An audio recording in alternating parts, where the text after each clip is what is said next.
Welcome to my YouTube channel. Form of business organization के अगले video में हम लोग डिस्कस करेंगे टाइप्स ऑफ कंपनी, कितने टाइप्स के कंपनी होते हैं।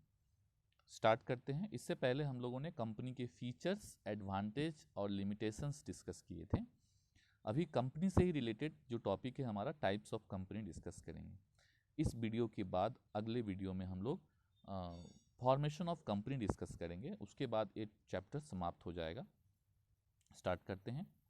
सबसे पहले कंपनी के कितने टाइप्स होते हैं। तो कंपनी एक्ट 1956 के अकॉर्डिंग, जब 1956 कंपनी एक्ट एनफोर्स था, उस समय सिर्फ दो ही तरह की कंपनियां होती थी, प्राइवेट कंपनी और पब्लिक कंपनी। लेकिन कंपनी एक्ट 2013 जब आया तो उसने एक और तरह के कंपनी का कंसेप्ट लेकर के आया, जिसको हम लोग वन पर्सन कंपनी बोलते हैं।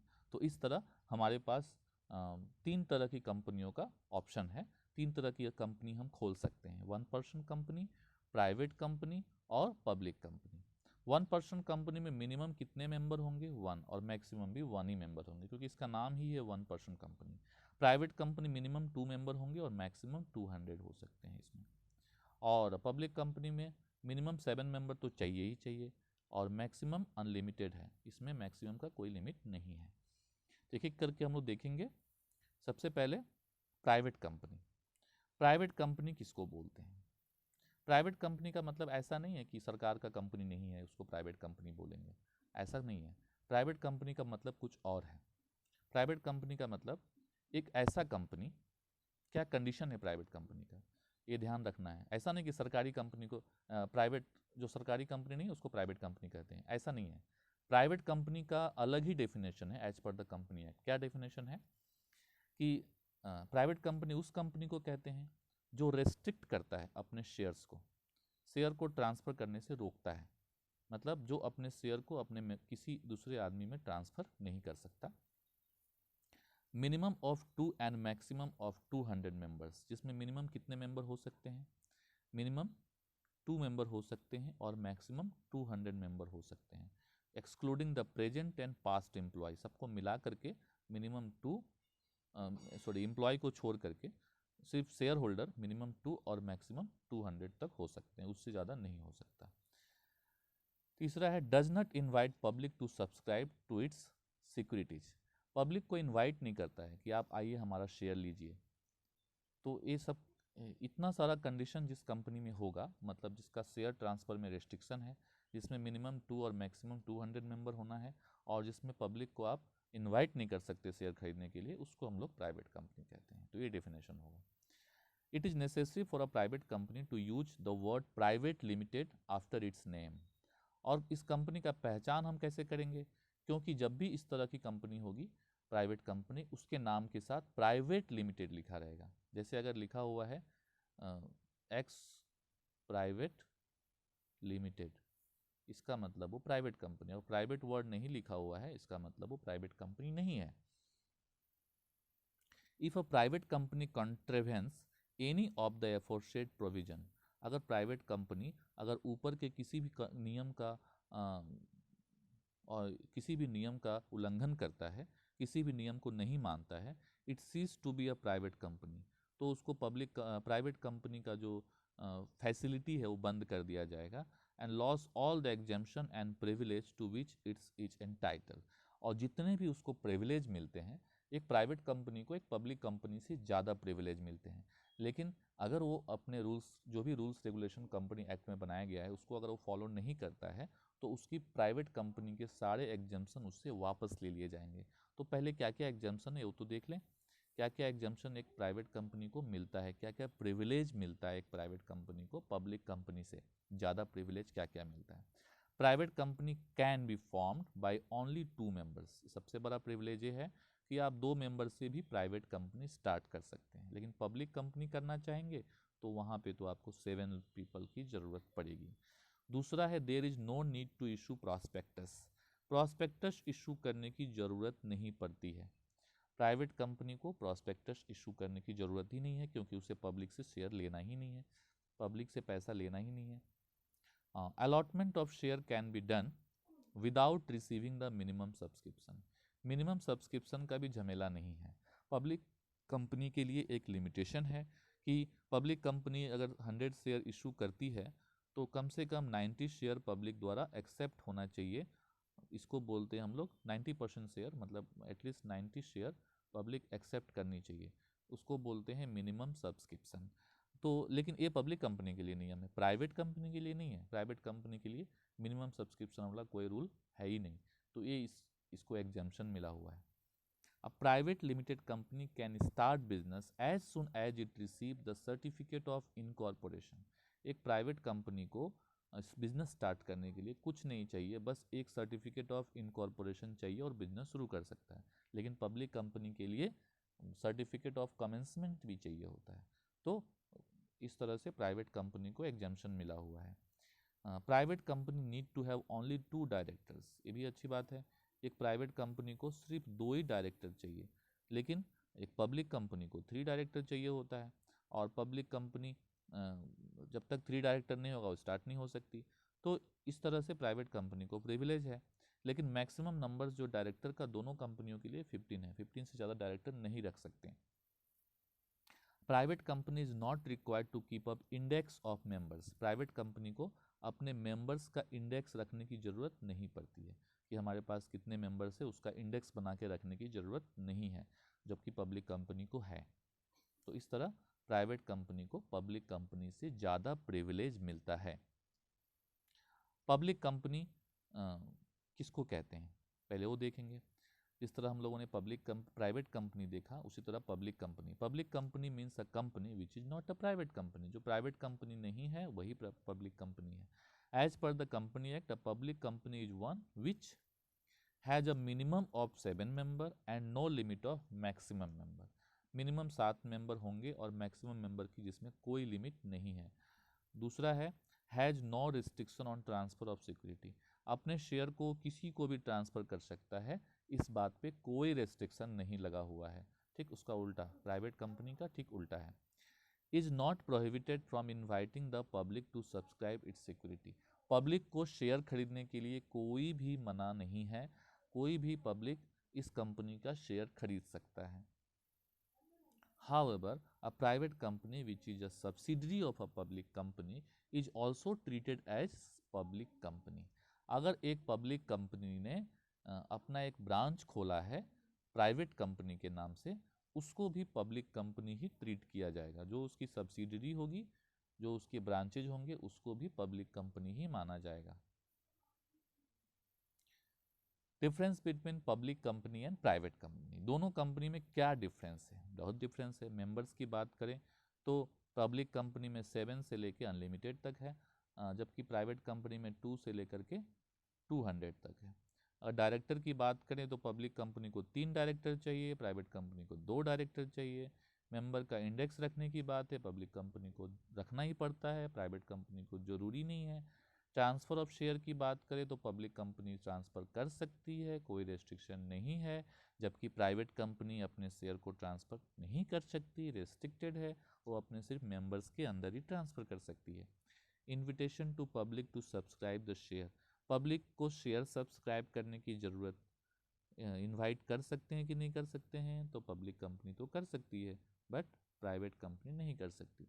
इसी तरह हम लोगों ने देखा था प्रॉस्पेक्टस के बारे में, प्रॉस्पेक्टस पब्लिक कंपनी इशू कर सकती है, प्राइवेट कंपनी नहीं इशू कर सकती। इसी तरह मिनिमम सब्सक्रिप्शन की बात है तो पब्लिक कंपनी को मिनिमम सब्सक्रिप्शन की ज़रूरत है 90%, प्राइवेट कंपनी को ज़रूरत नहीं है। सर्टिफिकेट की बात करें तो प्राइवेट पब्लिक कंपनी को सर्टिफिकेट ऑफ इनकॉर्पोरेशन ही चाहिए, सिर्फ certificate of incorporation and certificate of commencement चाहिए होता है। प्राइवेट कंपनी को सिर्फ सर्टिफिकेट ऑफ इनकॉर्पोरेशन चाहिए होता है। तो इस तरह प्राइवेट कंपनी और पब्लिक कंपनी में बहुत डिफरेंस है। नेक्स्ट देखते हैं हम लोग, नेक्स्ट टाइप ऑफ कंपनी जो हम लोग डिस्कस करेंगे है 1 पर्सन कंपनी, जिसको हम लोग बोलते हैं OPC। OPC ये कंसेप्ट 2013 में आया था। 1 पर्सन कंपनी, 1 पर्सन कंपनी में एक ही आदमी शेयर होल्डर भी होगा, एक ही आदमी डायरेक्टर भी होगा, एक ही आदमी उस कंपनी को मैनेज भी कर रहा होगा। With the implementation of the Company Act 2013, a single person could constitute a company under the 1 person company concepts। एक ही आदमी कंपनी स्टार्ट कर सकता है। सोल प्रोप्राइटरशिप के डिमेरिट्स को दूर करने के लिए 1% कंपनी का कंसेप्ट आया है। सोल प्रोप्राइटरशिप में एक ही आदमी मालिक होता है, लेकिन उसकी लायबिलिटी क्या होती है? लायबिलिटी अनलिमिटेड होती है, उसका पर्सनल प्रॉपर्टी भी चला जाता है। लेकिन 1% कंपनी उस बुराइयों को दूर करने के लिए बनाया गया है इसका कंसेप्ट। इसमें आदमी तो एक ही है, लेकिन ये कंपनी एक्ट के अंडर में फॉर्म होता है, तो इसलिए इसमें कंपनी के रूल्स रेगुलेशन लागू होते हैं और इसमें लायबिलिटी जो है लिमिटेड होता है। मतलब आपका पर्सनल प्रॉपर्टी बिजनेस के काम में यूज नहीं होगा, आपका पर्सनल प्रॉपर्टी बिजनेस के डेब्ट पेमेंट में यूज नहीं होगा। तो इसलिए 1% कंपनी जो है एक तरह से सोल प्रोप्राइटरशिप के डिमेरिट्स को दूर करने के लिए इसका कंसेप्ट आया है। This introduction of OPC is legal system is a move that would encourage corporatization of micro business and entrepreneurship। छोटे बिजनेसमैन जो सोल प्रोवाइडरशिप बिजनेस चलाते हैं, चाहे जो एंटरप्रेन्योरशिप हैं, उनको कंपनी खोलने के लिए एनकरेज करने के लिए ये 1% कंपनी का कंसेप्ट आया है। 1% company is a company with only 1% as a member. सिर्फ एक ही आदमी उसका मालिक होगा। 1% will be the share holder, एक ही आदमी उसका शेयर होल्डर होगा। And all the benefit of a private limited company, और प्राइवेट लिमिटेड कंपनी को जितनी बेनिफिट मिलती है वो सारी भी बेनिफिट इसे भी मिलेगी।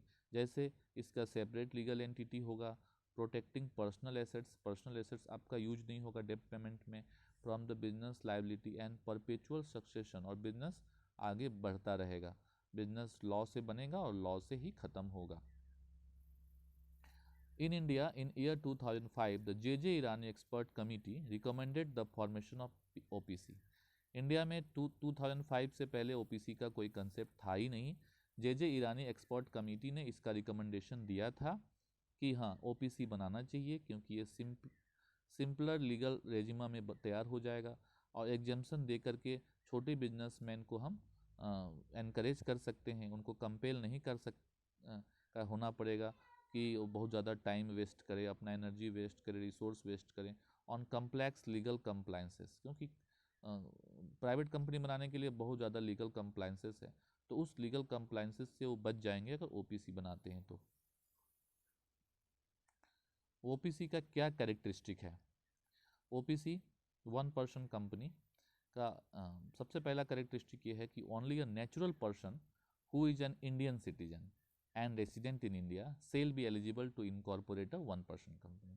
क्या कंडीशन है कि इंडियन सिटीजन होना पड़ेगा, इंडिया का रेसिडेंट होना पड़ेगा, तो भी हम लोग 1% कंपनी खोल सकते हैं। shall be a nominee for the sole member of a 1% company, वो अपने 1% कंपनी का अकेला नॉमिनी भी होगा। No person shall be eligible to incorporate more than 1% company और become nominee in more than one such company। अब एक ही आदमी 1% दो ओपीसी का मेंबर नहीं हो सकता। मतलब एक आदमी चाहे कि 2 जगह हम कंपनी खोल दें, 2 ओपीसी खोल दे तो नहीं खोल सकता, या एक में मेंबर और एक में नॉमिनी बनना चाहे तो भी नहीं बन सकता। ऐसा कंडीशन इसमें लगाया गया है। Where a natural person being a member of 1% company is accordance with this rule become a member in another such company by virtue of his legal nominee in the 1% company, such persons shall meet the eligible criteria specified in sub rule 2 within a period of 180 days।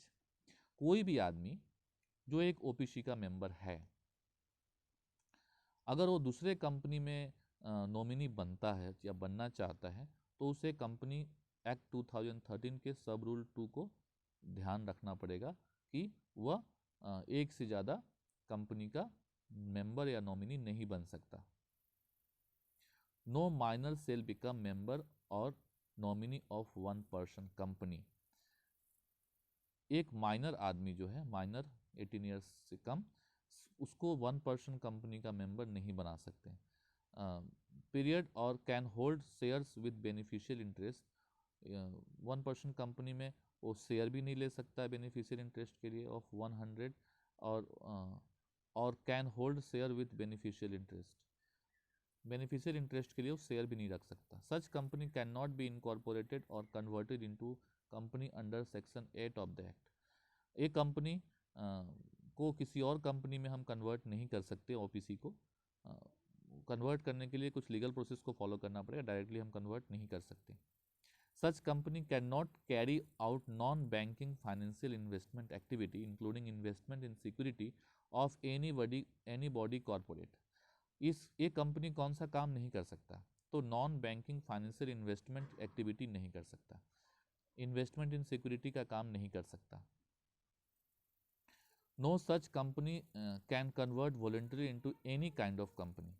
अब एक company किसी दूसरे company में convert भी नहीं हो सकता जब तक कि इसका 2 साल नहीं हो, have expired from the date of incorporation of 1% company, except threshold limit paid up share capital increase beyond 50 lakh. लेकिन इसके लिए कंडीशन 2 साल नहीं भी हो, लेकिन पेड अप कैपिटल अगर 50 लाख को क्रॉस कर जाए, इट्स एवरेज एनुअल टर्नओवर अगर 2 करोड़ को क्रॉस कर जाए, तो वो 2 साल से पहले भी अप्लाई कर सकता है कि वो प्राइवेट कंपनी में कन्वर्ट होने में। इसी के साथ ही टाइप्स ऑफ कंपनी टॉपिक हमारा यहीं समाप्त होता है। अगले वीडियो में हम लोग फॉर्मेशन ऑफ कंपनी डिस्कस करेंगे। Thank you very much.